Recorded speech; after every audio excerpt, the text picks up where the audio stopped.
السلام عليكم. ومعنا أيضا متسابق آخر، دعونا نتعرف عليه عن قرب أكثر. السلام عليكم. وعليكم السلام ورحمة الله وبركاته. نتعرف عليك. أخوكم عبد الناصر الشيخ محمد يوسف.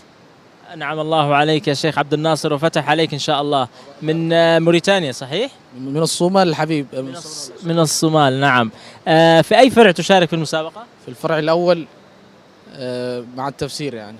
ما شاء الله تبارك الله. نحن شاهدناك ما شاء الله في المسابقة قبل قليل، ما شاء الله كنت منطلق بدون تردد. كيف كان شعورك وأنت تؤدي دورك؟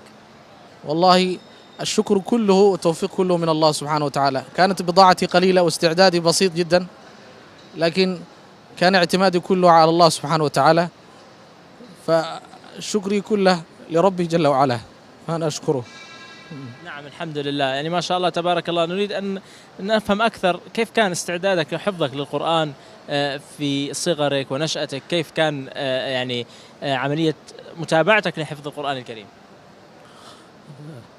حفظت القرآن وأنا عمري كان 9 سنوات.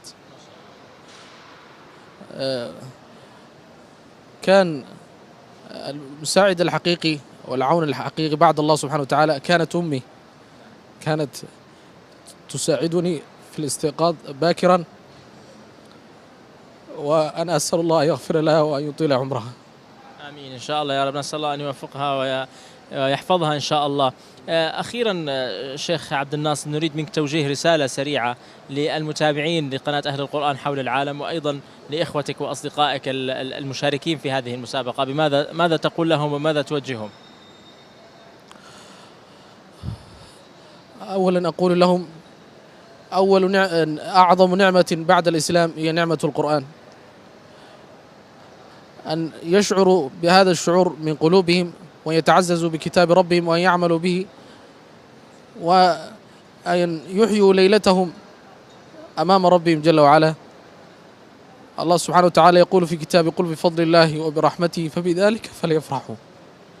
بفضل الله، الفضل هو الإسلام، والرحمة والقرآن. إذا أعطاك الإسلام وأعطاك ومنحك القرآن فتلك نعمتان لا تعادلهما نعمة أخرى.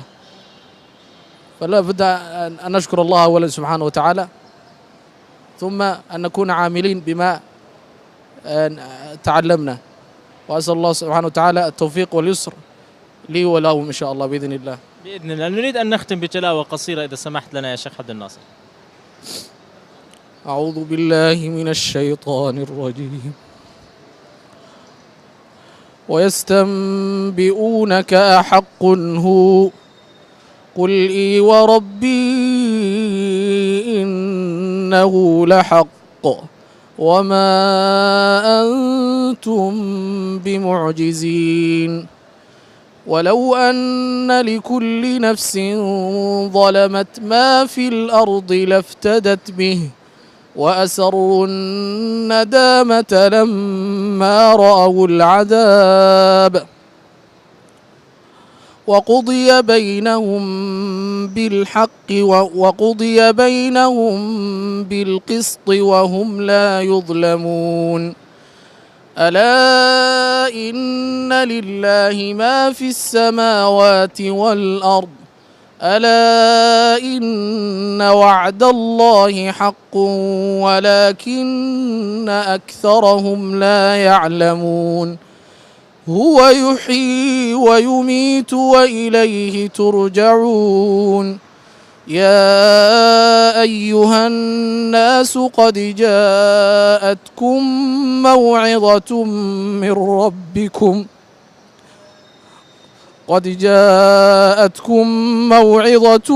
من ربكم وشفاء لما في الصدور وهدى ورحمة للمؤمنين. قل بفضل الله وبرحمته فبذلك فليفرحوا هو خير مما يجمعون. الحمد لله الذي بنعمته تتم الصالحات. شكر الله للشيخ عبد الناصر.